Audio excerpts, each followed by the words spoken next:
Is World War III about to start now that China and Russia have gotten involved in the conflict and Chaminade is supposedly dead? And Iran is going completely crazy and firing rockets at all the surrounding countries? And our government is now also condemning this in the strongest possible terms. Yes, the world is a bit out of joint, but I don't think you need to live in panic now just because a third world war might break out. That's why I'm also trying to ease your fears a bit here. Personally, I don't believe that, but there are also a few other news items that we definitely need to discuss today. So, are tax increases now actually being planned? We'll probably need them to cross-finance other countries. Today we want to ask ourselves the question, how dangerous is your alliance for us here in the West? And you are welcome to comment as well. Thank you. And that's exactly the essence of all the questions. How strong is this alliance? And to what extent would it trigger something like a defense case in NATO?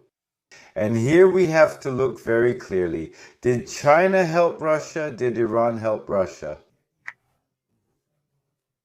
With North Korea, it was a bit different, but all in all, this is a conflict that has already broken out several times. Like, for example, in Venezuela or also in other countries, this was now the 7th military strike by the Americans.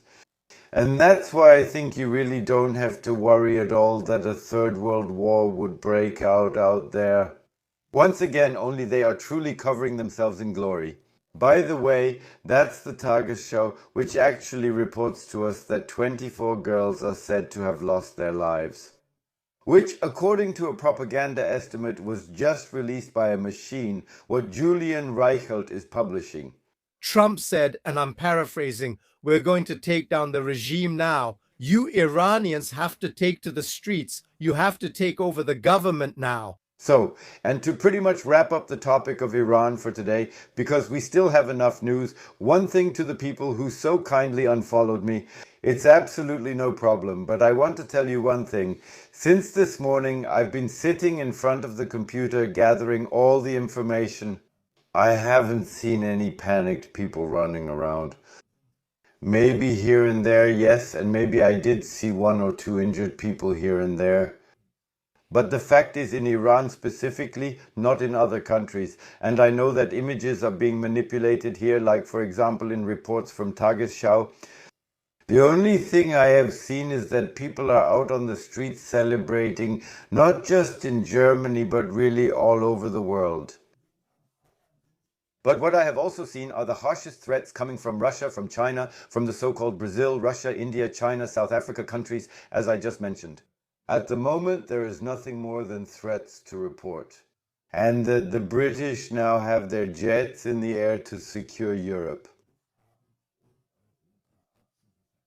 That's the information I have today. And of course, what you've now seen absolutely everywhere. Also, that people in Tel Aviv have to spend non-stop time in the bunkers. So now let's get to today's top news. The members of the German Bundestag will get even more money starting July 1st.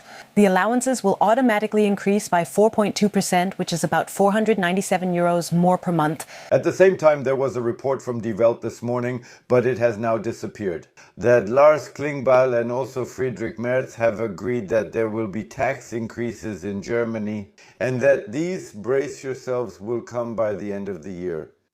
They just don't know yet how to get the whole thing through the Bundestag because the Christian Democratic Union base wouldn't go along with it. And they're afraid that they wouldn't support the whole thing. What do you think about that? The members of parliament raise their own salaries and in return they impose tax increases on you. Why? Because they still don't know how to subsidize other countries like Ukraine, for example. By the way, what I imagine is that this report disappeared shortly after the attacks from Iran, because they thought maybe even higher tax increases would be needed. After all, you have to stand by Israel. Be qualified for judicial office. Paragraph 3. The Christian Social Union in the Bundestag has launched a gigantic election campaign. Now they're letting you 24/7. Play the basic law so that no one could say anymore that they don't know what the laws are like in Bavaria. At the same time, as I told you in the video this morning, they really pulled the wool over your eyes. Border controls have not been reinstated. No one is controlling the borders in Bavaria. That's how it looks at the moment. If you're a refugee, it's best to enter this country on Friday afternoons, Saturdays or Sundays, because border controls in Bavaria are really effective. And if you haven't read the Basic Law, you can now listen to it at the Christian Social Union 24/7.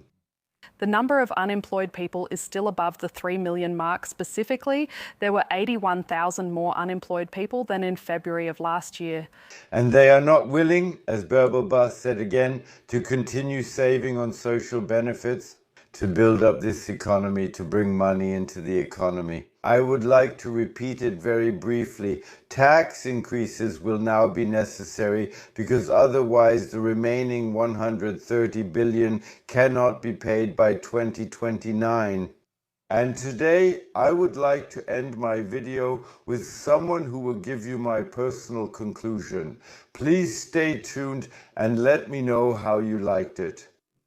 Social Democrats and Communists agree the terror regime in Iran is entitled to international law. How can you attack the murderers? How can you root out the terrorists? Yes, are you even allowed to do that to the murderers and human butchers? The mullahs in Iran, after all, claim to have rights under international law.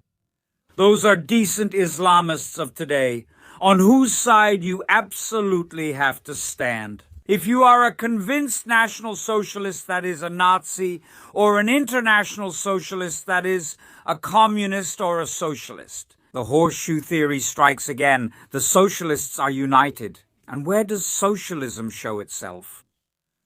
Socialism shows itself in communism, millions of deaths. Socialism shows itself in Islamism, millions of deaths. Socialism shows itself in National Socialism, millions of deaths, world wars. That is the nature of socialists, who also hide under the guise of conservatism. As if the mullahs in Iran had a claim to be tried according to human rights. After all, they have treated their own people so humanely and in accordance with human rights over the past years and decades. The tens of thousands of dead in Iran who were all caressed to death, not beheaded, not hanged, never imprisoned or tortured. Today, the United States of America and Israel have shown what democracy means, what resilient values mean. Values that Europe is no longer willing or able to uphold, because Europe has become empty, because Europe no longer stands by its values, because Europe has abandoned the faith of Jerusalem, Christianity, and Judaism, leaving behind a vacuum, because Europe no longer cares about the philosophy of Greece or Roman law, after years and decades of being infiltrated by the lucky children from Tehran. And we saw the consequences in Breitscheid, Platznitzer, Paris, Charlie Hebdo, Aschaffenburg, Magdeburg, Solingen, Munich, Vienna, Villach. Those are the lucky children of Tehran, of Islamism.